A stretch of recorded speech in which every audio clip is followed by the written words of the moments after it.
KFAN.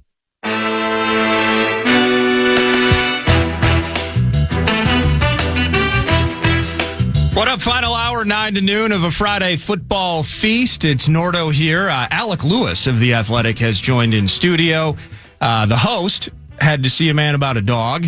And the other Friday football feast co-host, Paul Charchian, had to catch a plane back to the rest stop in Utah. So very, very busy schedules for all involved. But again, Alec Lewis of The Athletic joining us. How you doing, brother? I'm good, Nordo. I'm a little under the weather. It's what happens when these seasons end. But I feel like the reliever coming in the seventh inning to clean up the mess. I mean, you had second and third, no outs, and you got to do something about that. So hopefully I can provide. Right, that's exactly right. So hopefully I can provide as much relief as possible on that front. Well, not just that though. You are a little under the weather, but if you can play, you play. That's kind of the culture that you've been brought up in.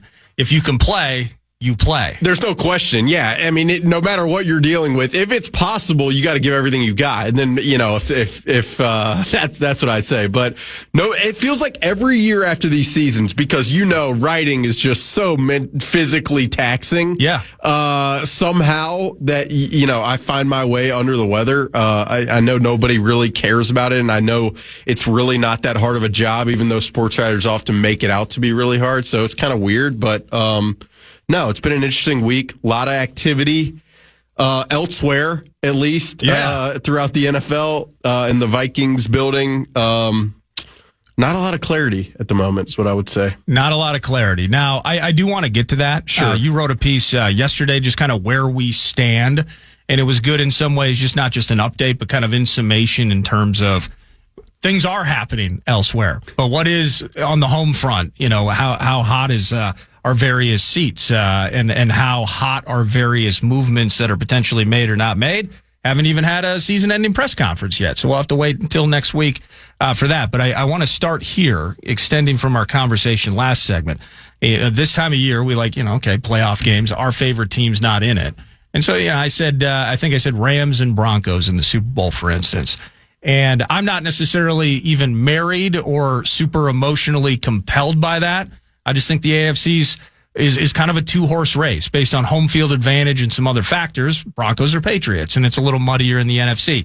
You went with Sam the Man, formerly on the Fan, Darnold and the Seahawks, and then Trevor Lawrence and the Jaguars. What a matchup that is. What led you down that road? Yeah, I mean, the Seahawks have the best unit in the entire playoffs, in my opinion, in their defense. I mean, that defense top to bottom, from their front to the amount of explosiveness and athleticism and instincts on the back end, and then the way Mike McDonald calls the game from just a special perspective, like that defense gives me enough confidence. Regardless of where they're playing, who they're playing, it's easy for me to trust that one. The Jaguars is a little more obviously me going out on a limb and just buying a team that I think has gone a little bit under the radar. I mean, they're 13-4. They've beaten some pretty good teams. Believe they beat Denver pretty good. Yeah. A few weeks ago. Their defense is multiple. They do some different stuff. And then Trevor's been playing probably the best he's ever played. They're not afraid to run the football. And I think Liam Cohen, their play caller and head coach, does a really good job of sequencing and mixing it. So, getting past Josh Allen is not going to be easy, but that Bills team beyond Josh doesn't really do much for me. So that's why the pick for me is what it is. I do like yours because I do, watching these college football games, the trenches typically in this time of year, like it's a safe bet to bet on the trenches, and the teams you picked, I feel like, have two of the best trenches in the league. Well, it's not about celebrating our own touts or anything like that, but you've kind of been hot on the Jags. It's just kind of just preseason. It's like, hey, what do you think about XYZ team? Well, the Shanahan's team out in the Bay, or, the Bucks are probably going to struggle more than people think, despite it being a super mediocre NFC South. You were hot on just the Jaguar. Who's ever hot on the Jaguars prior to the season? But you clearly saw something that you liked, and then they've come to fruition. Yeah, and it's not the town of Jacksonville, let me tell you. It's one of the worst places ever. But the team, no, I mean, look, the crazy part is I really like Brian Thomas Jr., and I thought the fit with Liam Cohen and that in him as a receiver, that was really going to blow up. It really didn't, and it took them acquiring Jacoby Myers from the Raiders to allow this team to get to where they wanted to go. But I just had faith that Trevor with that staff, Liam Cohen and their OC Grant Udinski was here, who I know has immense respect from people here. I just thought that would work out. I didn't think they'd win 13 games. I'm not going to lie. And it'll be interesting to see, can their offensive line, which can be up and down, can their defensive line, which has a couple guys perform in the playoffs, we'll see. But I can't wait to watch it all. I will say that. To the Vikings for a moment, the loss of Grant Udinski, are you able to just in some ways maybe sum up, okay, this is a massive gain for the Jaguars and here's why, and then that also would speak to maybe how big, how little, somewhere in the middle, the loss was of Grant Udinski being a part of this operation here in Minnesota? Yeah, I had someone, I wrote about this for whatever day it is, Wednesday, and I had someone, they're like, losing an assistant quarterbacks coach is sending things into a spiral. And I was like, it's a very fair comment. But Grant Udinski had a major role behind the scenes in a lot of different capacities. One, he worked really close with Kevin O'Connell in the lead up to the game planning throughout the week. So that was part of it. Two, he was an extension of those conversations directly into the quarterback room. And so he and Grant knew the system at a level that was above and beyond probably any other staffer on the Vikings coaching staff. Josh McCown has done a great job coaching that quarterback's room, but one of the things with Josh is he's been in a ton of systems. He hasn't been steeped in Kevin O'Connell's system the way that Grant was. So they were kind of a perfect pair. You had the Josh McCown knows what it's like to be in the cockpit of playing quarterback. And then you had Grant Udinski, who knew all the intricacies of this system.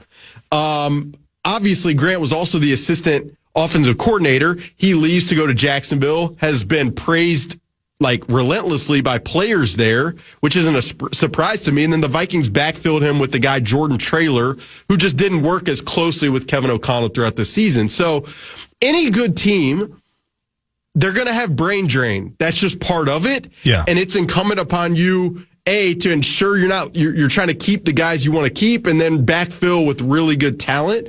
And with Grant, it was pretty clear early in the season. I had multiple people tell me this was a big loss. It was. And I know it's silly probably to hear it, but there's just a synergy level with some coaches that can lead you to success in a way that Grant and Kevin O'Connell's synergy obviously did for a couple years. Yeah, it's tough as an outsider, and I'm not discounting the loss of Grant Udinski, and I would tend to lean and agree with everything you've said. The idea of it, though, is, understanding the inner workings of throughout the week, as you mentioned. So who is the voice that a J.J. McCarthy is hearing more from? Is it from Josh McCown on a day-to-day basis? Maybe in this unique particular case, the head coach has probably been a lot more keyed in maybe than a year ago. He could have trusted a Grant Udinski to disseminate information and communicate and work with a Sam Darnold, maybe more hand in hand than it would be now with McCarthy.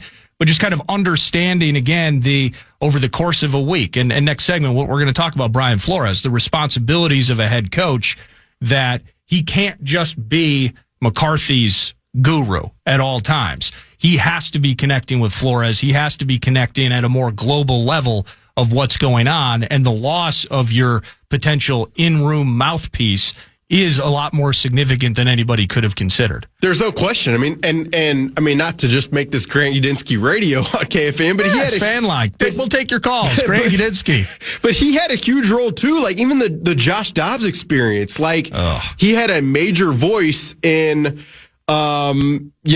providing Josh the requisite amount of knowledge on what it would take to be able to perform this scheme. And obviously Josh Dobbs in those games contributed to the draft pick. And you think when he was interviewing in Jacksonville, maybe he just omitted the Josh Dobbs part of the conversation? He might have. But no, the one thing I will say with this conversation is, oftentimes in my job, when I'm writing about this team, you have to focus on the big subjects, the quarterback, the defense that's performing really, really well. And you don't get to talk as often about the importance of some of these staffers. And that is why, like, you look around the league and some of the best head coaches, Sean McVay is one of them, cultivating young talent on your coaching staff is critical to developing players. And as much as we talk about the draft hits or lack thereof here with Kwesi Adofo-Mensah, like, the draft is a twofold process. It's identifying and then it's developing once you bring guys in. And I think, that whole continuum, a lot of it the responsibility falls on the coaching staff. And so it's important to have those discussions, in my opinion. I dig it.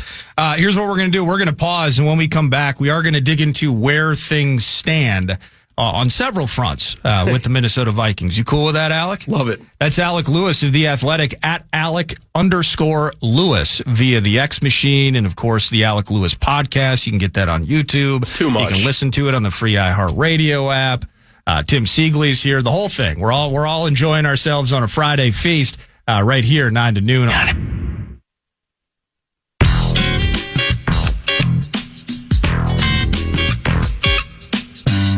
Feasting on the Fan, 9 to noon on a Friday. It's Nordo here with Alec Lewis from The Athletic, covers the Minnesota Vikings. Follow his work and subscribe. He's got discount codes falling out of his pocket. It's theathletic.com. Alec, where do things stand, kind of the vibe with your most recent piece, I believe yesterday. And we'll just start kind of with the topic of topics. And that's Brian Flores. And earlier in the show, PA and Charge, we're kind of running through some coach openings, which I might ask your takes on some of those things as well. I believe there are 8 teams vying for a new head coach right now. But Brian Flores, again, in lieu of season-ending pressers, lining up in terms of when his contract ends. It's got to be sometime in the next few days, open for business, open season, etc. Just where are we at with Brian? Yeah, I mean, he can obviously accept head coaching interviews right now, and the only reported one thus far has been with Baltimore. That's a team, they do things in a very strict way, a very regimented way. They haven't had many head coaches. They're a very this is a new thing for them, right? Since 2008, maybe? Yeah, the ownership is very hands-off. So it'll be interesting. They're going to interview a ton of people in Baltimore. The name Jesse Minter has come up a lot for me in conversations there. So we'll see about that one. But Brian Flores, until his contract runs out, cannot interview for lateral defensive coordinator positions, which is why you haven't seen, like, the Dallas Cowboys, for example, they plan to interview Durante Jones, the Vikings defensive pass game coordinator, DB's coach. They can't interview Brian Flores yet, but it's my understanding that Dallas is going to be really interested. And they have what the Vikings currently cannot offer, which is a quarterback who you'd have faith in to lead you to the playoffs and lead you to playoff victories. So it's going to be interesting. That probably leads you to the question of why would it make sense for Brian Flores to leave laterally for a defensive coordinator position? And that gets to a bunch of really. What, are you reading off my sheet? Yeah, I mean, I know what's coming. And again, the quarterback is a factor within that, but that question that you'll probably ask me, it leads you to a lot of difficult conversations, and we'll just kind of have to see where it goes. But I said at the beginning of hopping on here, whether it's Brian Flores, whether it's the front office, whether it's the rest of the coaching staff, as we sit here Friday, there is not a lot of clarity on a lot of it. And I'm not saying like clarity from me, I don't know anything. I'm saying even when you talk to people, there is not much clarity in terms of what things are going to look like. Right. And that's pretty interesting. And it's probably pretty telling. And so we'll just kind of see where it goes. Yeah. So to that end, making a lateral move, I think someone read into that, and that would be an indictment of the situation here, and may not just be because, let's use Dallas. Dallas has Dak. Dallas had high-flying offense and nearly historically hideous Cowboys defense, and Matt Eberflus is moving on for a reason. That they would look at that and say, there's no way to make a lateral move that it can only be about the quarterback. People would read between lines and start saying, are there other things under the cover of darkness, relationships, the status, long-term vision of the team at large that would be problematic to such a degree that, again, a coach, maybe we're all assuming rightly or wrongly, he wants to vie for the chance to be a head coach again. If that's on his plate, this type of move, save for in the short term, solving some issues here on the home front, that would be a problem. And am I reading too much into that, or would there potentially be an indictment of some issues here in Minnesota? Yeah, the way I'd answer that is, in the past few Friday Football Feasts, when we've talked about Brian Flores, what I've said plenty of times is Brian Flores is a direct, kind of strong-minded individual. Yeah. In that he is unafraid to tell you what he thinks and tell you what he prefers. And so, like, there are just aspects of the way he goes about that, that, you know, I think teams navigate, that you have to navigate. And so, in any situation, similar to John Harbaugh and the Ravens, like, they reached a point where it's like, okay, maybe this is time for us to separate and depart. Will they reach that point here? I don't have that answer right now. But there is a lot to the conversation, is what I would say, and that's probably the easiest way I know I get to say that right now. Because I think about it from his personality. And we mentioned this earlier on the show, just kind of what led to his departure in Miami, and now there are lawsuits associated with it.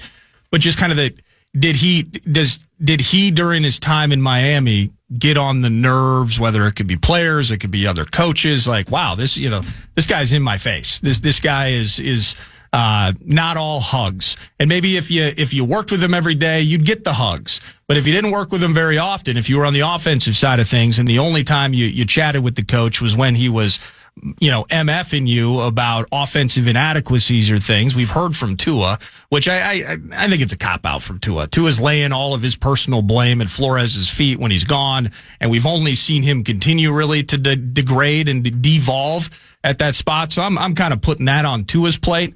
But if it is that, then I'm simultaneously, okay, so that would be maybe that's him, and there are issues with that style. Okay, so that would be on Minnesota's side, right? Well, I'm also seeing the head coach in the final TCO studio day, X's and O's with head coach Kevin O'Connell. I'm watching him.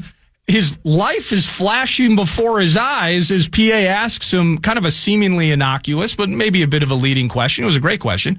Is Harrison Smith, do you think he'd be kind of, there would be a connection to, if Flores returns, Harrison Smith is more likely to return? And I look at the coach goes almost completely white, as if it's like, oh my God, what is my defense going to look like without Flores or Hitman in 2026? So there's a grading personality factor, but I also kind of witnessed reading between the lines with the head coach. This is a coach who knows what it can be like with him and worries about what it would be like without him. Yeah. And what I would say, specific to the player conversation, whether it's Harrison, whether it's Stephon Gilmore, whether it's Josh Metellus, whether it was even Harrison Phillips while he was here, like, you have not heard one thing from Cam Bynum, one thing from any of these guys that's not positive about their experience with Brian Flores. Like, I was having a conversation with one of the players the other day, and they were saying to me, like, the way he does it, the way he teaches, the willingness that he is to be aggressive, the willingness that he has to shoot it straight, like, that is very much appreciated among that group. So, the Tua stuff, you've heard Ryan Fitzpatrick talk about it. Yeah. In the past, there were other Miami Dolphins players that talk about it. There's a lot of dynamics to that. As far as, you're talking about Kevin O'Connell, like, I say this all the time. To stand up in front of a room of professional athletes, you have to be an alpha, and you have to have ego. And, like, to be able to command that type of room successfully. In a room of alphas. Exactly. And so, like, you have that in general, and then it just becomes a question for everybody internally of how, like, where is the line with that, and where does it bleed over into being too much? And I think that's something for all these coaches have to navigate and check on a daily basis. And it's it's interesting. Like, I've covered the NFL now for 4 seasons, and I have read a lot, and I've learned a lot, and I've observed a lot about how certain people handle certain situations. And it's really revelatory to watch that, to observe it, to hear about it. And I think it tells you a lot. And so, and it's not confined to just the Vikings building. Like, you have these types of conversations and situations really throughout the NFL. It's kind of what the league is. So, again, to come back to like ground zero, like the baseline of it, we'll see about Brian Flores. Do I think it's possible that he leaves, whether it's for a head coaching job or a lateral defensive coordinator position? Yes, I do think that's possible. Yeah. And then you lead yourself down the road of, well, then who would replace him? And the most obvious candidate internally is Durante Jones. But the problem with that is Durante is going to have multiple defensive coordinator interviews elsewhere as well, which leads to more uncertainty. And that's how I would sum up what this offseason is for the Vikings. It is an offseason of uncertainty in a lot of different respects. I mean, that's an absolute kick to the pants. I apologize. No, not you. If he leaves for a lateral job, I mean, just ponder that for a second. Oh, yeah. Again, that is an absolute kick to the pants, given how much he matters to this defense. And even if that results in, hey, Durante Jones, we root for Durante to find the most in his career, but for him to take over, I go back in time a bit. I remember the Lions, they lose to the Pack at Lambeau. And there was that reporter who he kind of alluded to, hey, Ben Johnson's gone. Couldn't you just do exactly what he did? And Campbell did not take it well. And maybe rightfully so. But Durante, you can replicate, but can you? From a decision-making standpoint, pulling the strings, all of that, for him to leave for a lateral position, again, the indictment factor of what that means, because I can't imagine the Vikings, the Wilfs want to win. So are you going to get outbid? Are you truly good? Is it even about that at this stage? I mean, that's just nutty to me, the idea of a lateral move at this stage. No, and you said the right thing of, Durante Jones, as highly as people think of him, both in the building and throughout the league. Like, he interviewed last year for multiple positions. One of them, I spoke to an executive at the Combine about that interview, sat in the interview, and they're like, that guy's going to be a defensive coordinator, and we think he's going to be a really good defensive coordinator. But you're taking, like, there's no, regardless of whether there's scheme continuity or respect factor internally, like, you're taking a leap, just like the Lions were with both their coordinator positions this year. So, it would be Brian Flores' defenses here. He took a defense that was 23rd in DVOA to 11th with very little personnel improvement. And then the last 2 years, they've been 3rd and 2nd. What he's done here from a defensive perspective cannot be overstated. And he's done it without, frankly, they haven't drafted a full-time starter since 2021. And Brian Flores has had major personnel influence, which factors into it too. So, yes, to add a potential Brian Flores departure atop everything else would be really hard to swallow, and it would be really difficult as the Vikings try to configure the puzzle to get back to playoff contention in 2026. I got who's the defensive starter they drafted in 2021? I'm trying to. Josh Metellus. Was that 2021? Could be wrong, but I believe it might be 2020. 2020. Because they took Pat Jones. Before you were here, we had the 4 greatest third-round picks in the history of Vikings football. We had Kellen Mond, Chaz Surratt, Wyatt Davis, and Pat Jones. That was 2021. They did draft Cam Bynum, but he's not here anymore. Was that 21? That was 21. Okay, Cam Bynum. Metellus, 2020. That makes it sound even slightly worse. But it's crazy. Like, that statistic or that nugget is something I've come back to. It's like Brian Flores has done a lot of this by free agent signings that in many situations were influenced by his own evaluation. And I came on here, I hosted Barrero's show, I think last week or 2 weeks ago. And one of the things that I started that show with was his personnel influence is also something that's very, very hard to replace. He knows what his system is. He knows what he wants it to be, and he knows which players fit that system, and that's hard to find. Yeah. Wow. Okay. Well, you completely sidetracked me now. I mean, this is... Yeah, you look like tough. You're going through it over there. Well, we don't talk about...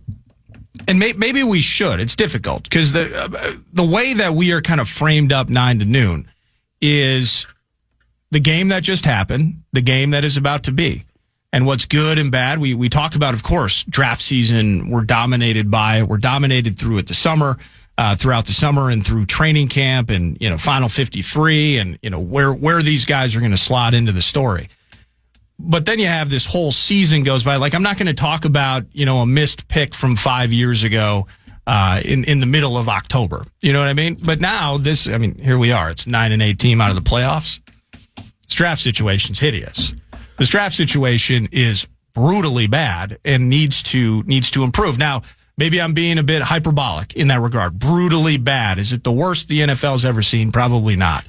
But in terms of the injuries sustained, combined with the lack of ability to supplement it with the young cats, with the second stringers, in combination with the fact that you have so much cash invested in veteran players, some of which injury prone, and then not having that draft equity to replace it. These are dire straits, my man. No, and I will say this, not to be negative radio here. I mean, Dallas Turner showed a lot down the stretch. And in terms of, he was a guy who's been drafted who could potentially be a big-time, full-time starter. Jay Ward, I thought, had some flashes down the stretch. But Dallas Turner, he better be a full-time starter with what you traded. And then Jay Ward, we'll see if he can ascend to that level. So, you talk to anybody in the league. Drafting is the lifeblood of the organization. Hitting in the draft and developing guys who you have drafted will dictate whether you are good or not. And, really, to this point, since Kwesi Adofo-Mensah got here in 2022, it's been Jordan Addison, it's been Will Reichard, it's been Jalen Naylor, and then there are a lot of, maybe Levi Drake Rodriguez, but a lot of question marks. And that has contributed in large part to why the Vikings, even though they did finish 9-8, had the season that they had. All right. Well, we got plenty of time to rip the GM in the drafts, but specifically with Flores. 8 coaching openings. And that's kind of, he got interviews. There was an interesting spot in 2023. I had to be reminded of this, that new GM in Arizona, Monty Ossenfort, had actually interviewed him, and he was a finalist for that head coaching job, and then turned that down because he became the defensive coordinator here. Now, for me personally, I read through that and I say, well, he probably knew he wasn't going to get the head coaching job, which then puts him in a spot where, this was just a better fit for me, and everyone's happy and goes away. They get Jonathan Gannon instead. But that's an interesting connection. Is it truly just Raiders because of Brady? Rooney family because of his connection there with Tomlin? He was there as an assistant, all of that. When you look at these 8 that are open, you mentioned he's being interviewed for the Baltimore spot. Are any of these realistic?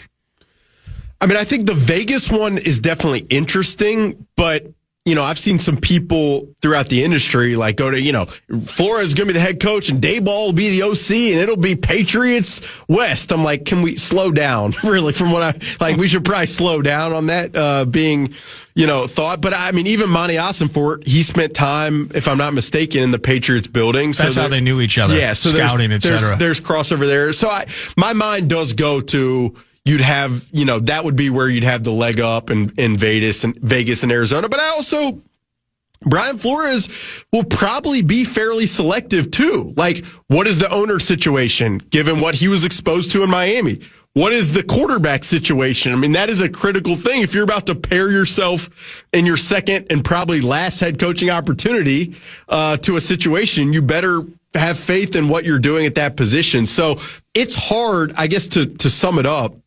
For me, it is hard to pick out one of these specific situations and connect obvious dots. We can agree that Miami's probably not an option. I would be quite surprised. Tennessee, not seeing it. Or the Giants, because the Giants were in that whole kerfuffle about Belichick wishing him a congratulatory, the congrats text wrong Brian. That's right. I also don't know if after Brian Flores saw what Jackson Dart looked like against his defense, I'm not sure how how excited he'd be. But really, it is hard to pick out one of these situations and link the two together pretty obviously, which would lead you down the path of, okay, if he doesn't get a head coaching job, would he seriously leave laterally for a defensive coordinator position? And what are the Vikings going to have to do to ensure monetarily and situationally that ensure to him that it is worth being here for the long haul? This is just a cloudy freaking rat's nest. And by the way, even if he goes to the Raiders would have to know, Flores would have to know, who's the absolute stone cold killer rock star OC that's going to develop the Fernando Mendoza, or, we're just throwing him at number one. And it sounds like he's favored to be there. But it would be like, I have to know that Mike McDaniel, who's on the market, we talked about him earlier. It sounds like there's some steam that maybe Detroit wants him, and what that would mean in terms of changing Goff and Gibbs and just how much of a boost that would or wouldn't be to that offense that was already top five. But you would have to have all of those pieces in place. And that's what, really, for weeks and months, like that is a lot of what happens here is coaches line up staffs. When they're talking on the field 2 hours before a game, sometimes some of those conversations, would you be interested if this, when this? And that's so much of the lead up to this week. And then this week is really kind of the rocket fuel to the seriousness with a lot of those conversations. And that's why it has been interesting. Some teams have worked really fast. Like, look at Miami. They're already reported to have a new general manager in John Eric Sullivan from Green Bay.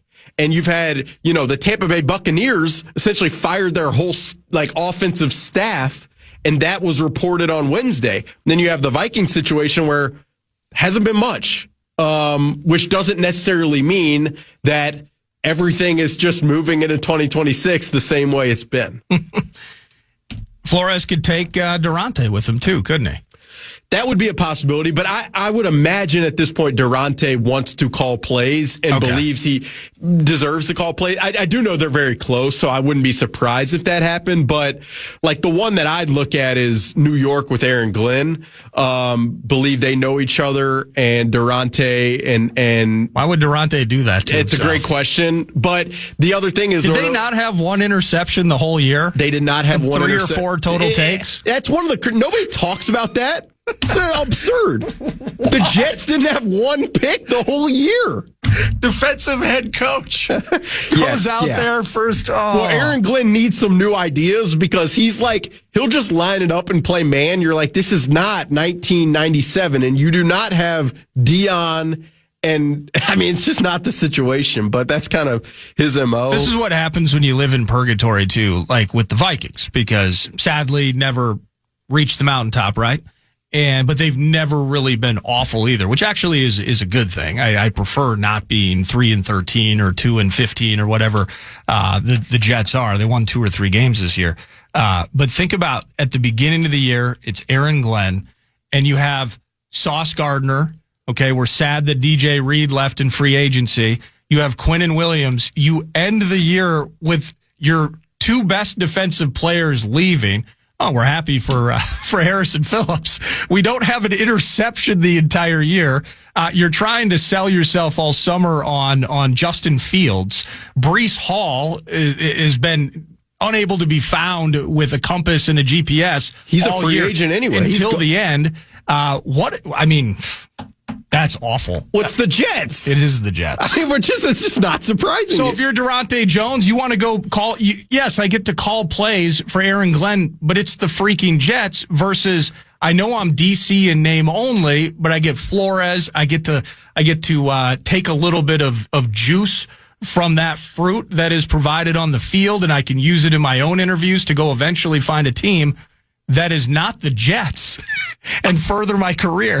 If I were his representation, I would probably be like, we're going to need a lot of years and a lot of money to be willing to do this one. We're going to need some certain guarantees. That 3-year deal better be 5. Let's do this. We'll pause. Maybe just kind of NFL playoffs at large, man. We got some badass games this weekend, dude. So let's roll on that as we try to put a wrap on a Friday feast. Alec Lewis of The Athletic is in studio with me, Nordo. It's the Fan.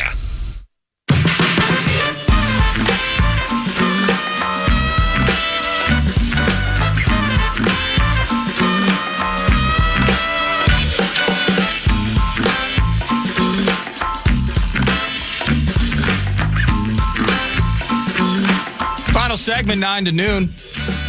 PA and Charch. It was so awesome to see Charch back in the building today for the first 2 hours of the show. PA departing a bit early. He's going to see a man about a dog, I believe. Oh, baby Teddy. And Charch is headed back to the rest stop in Utah. So safe travels for both of them. So it's me, Nordo, and then Alec Lewis of The Athletic. Playoff football. Well, first of all, did you watch last night's college game, right? Yeah, I mean, what was I going to not? How good was that? I mean, just exceptional. Carson Beck, I have trouble rooting for Carson Beck. I don't have a dog in the fight. It's kind of like, Kiffin leaves, I forget what the coach, who's the coach that took over for him? Pete Golding. There we go. Kind of leaves him holding the bag as he heads down to the bayou. And this this quarterback cat, just a blast to watch. I don't know if that translates into the NFL. It's hard to root for Carson Beck. But that drive last night was, that's going to be in Miami. That's mythical, I think. If they close it down a week from now, unbelievable moment for the Canes. Yeah, he played at Georgia forever, Carson Beck. And so I'm an Alabama guy, so I never thought no love for Carson? Not quite. But all you could say watching that final drive on those third downs was like, all right, like you just tip your cap to him. But it was a heck of a game. And then tonight's game should be amazing too. Indiana, Oregon. You think IU just handles it? I think it's going to be tough for them too, but Indiana just to me is the most complete team in the country, and they run the ball, they stop the run, they control the line of scrimmage. The quarterback makes good decisions, so we'll see. But I can't wait to watch it. I feel bad for my couch on a weekend like this. There's going to be an indention probably at some point, but it's just part of it. Playoff games this weekend, Packers and Bears. Man. Now, you said you've covered the NFL, so you've covered the Vikings for 4 seasons. Mm-hmm. 2 of those seasons, you've gotten to watch Wild Card Weekend, sadly without any extensive work duties. And this would be the second of those 4. Packers and Bears, dude. Packers favored on the road there. It's windy. There's going to be some sleet in the mix, but it's short. And the first 2 games, both were dynamite to the final second type bits. What do you think, Packers and Bears? A border battle of a different kind on Saturday night. It's such a good game, such a fun matchup for me. You're right about those first 2 games. Like I watched second one a few weeks ago in my New York hotel room, and I was just, by myself, enjoying the heck out of it, which is probably not something to advertise or whatever. But I think the Packers have a good chance. The question for me is, can they stop the run? The Bears offensive line. How about this? So the Bears revamped their interior offensive line just like the Vikings did. Those guys have played together for like 70+% of snaps. The Vikings, the starting 5 they wanted only played together for 83 snaps all season. Yeah. That's a pretty clear indication of the way things went on both fronts. But I don't know. At some point, I just wonder if the Bears' defensive turnover luck runs out. Am I crazy? I don't think you're crazy. I've used this, and this is such an easy, low-hanging bit all year, is they feel like the 2022 Minnesota Vikings, where everything went their way, and every close matchup, and the stats are kind of playing themselves out this way. Fourth quarter Caleb is really good, and this team has, I believe, trailed in like 5 or 6 different games, not just in the second half, but like 2 minutes left in the game. And he's found his way back. And it took OT in the one you're talking about while you were watching in your New York hotel room. But it's just, is that sustainable over the course of now, we're talking 3 postseason games just to get to the Super Bowl? I think that's going to be tough. It is all, and the cliches, by the way, of, it's always hard to beat a team 3 times in the same season. Although they split, excuse me. The Bears won in OT that one night. But I just think at some point the music's going to stop and they're not going to find a chair. And I like the 2022 Vikings comp, but the thing for me is their defensive coordinator, Dennis Allen, compared to Ed Donatel. Oh, come on. Is much more flexible and nimble and willing to like heat him up. So, well, wasn't that the thing? It was Ed Donatel because there was no D. I haven't heard that. It's pretty good. I mean, it's not good for anybody here listening. But so there's that, and then Caleb compared to Kirk, like just more dynamic, and there probably is more variance there, but the variance does allow for the high end stuff to be possible. So, no, I can't. I cannot wait to watch that game. And then there are just a bunch of them, like we talked about Jacksonville and Buffalo. I mean, even the Patriots against the Chargers and Drake May and Justin Herbert. It's going to be hard not to enjoy. I mean, it's not going to be easy to enjoy not having the Vikings in it, but it'll be easy to enjoy watching them. No, it's easy. It's that for sure. I still just feel the NFC is so much muddier. I mean, in the Seahawks' best route, and even if they didn't have the 1 seed, who wins better on the road than the Seahawks have the last couple of years under McDonald?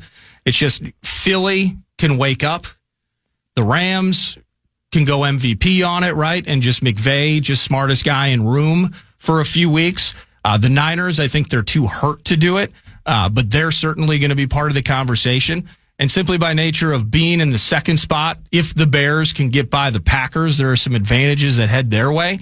I still look, it's like Broncos or Patriots for me, but then it's just very cloudy in the NFC. I was talking to a buddy last night. Like, I'm just going to bet on trenches and quarterback play. That's just what I think on all fronts. And so, I mean, Philadelphia is interesting because their defensive front is so freaking good. The Rams, I feel like both of their offensive and defensive lines I really, really like. And Stafford, like it'll be, he hasn't played exceptional the last few weeks. So the Rams for me might be the most interesting team entering the playoffs because for most of this year, I thought they were the clear, far and away best team in the NFL. And then they've kind of struggled and stumbled a little bit recently. So how about that game in Atlanta? Weird, but everything with Atlanta is weird. Well, yeah, everything's. Kirk's going to be back here in a few months, right? We'll get to talk to Kirk again. Are you excited about that? It's absurd. People are running with that already, huh? Well, it's the Russell Wilson effect, right? Broncos paid him like $30 million while he got the league minimum with Pittsburgh. Why can't you just do the same thing here with Kirk? We don't have time, but it's like, okay, so is he going to be the starter? He'll be. Oh yeah, because Kirk really wants to do another situation where he gets mixed signals from the team. I'm sure that's what Kirk really wants to do. But I will say he is on the list of options. Yeah, that's a long list that the Vikings are going to have to sort through. Why doesn't he just come here and go win the job? And JJ rides the pine and learns for a year. It's a possibility. I mean, I wouldn't say rule it out at the moment. Would you agree that Darnold was always going to start last year, regardless of what JJ? No question. Okay. No question. But then if you're Kirk, similar to starting with Michael Penix right behind you, you have one bad game, and the noise from everybody is going to be throw JJ back in. But you're a professional, paid millions and millions of dollars, should probably be okay with that noise. So, I want Kirk to come back. Do you? I miss Kirk. Really? Well, I don't know. Kirk's great. Love Kirk. He's 37 years old. He was playing bingo last night. He posted on Instagram. Of course he was playing bingo. Now you don't miss him as much. He was drinking Tang. Okay, whatever. He was at Cracker Barrel recently. Underrated restaurant, my friend. I've always liked it. You've been a big Cracker Barrel fan. Thanks for hanging out, man. Always. That's Alec Lewis. Thank you for listening to the Friday Football Feast. The program is next. Have a terrific weekend.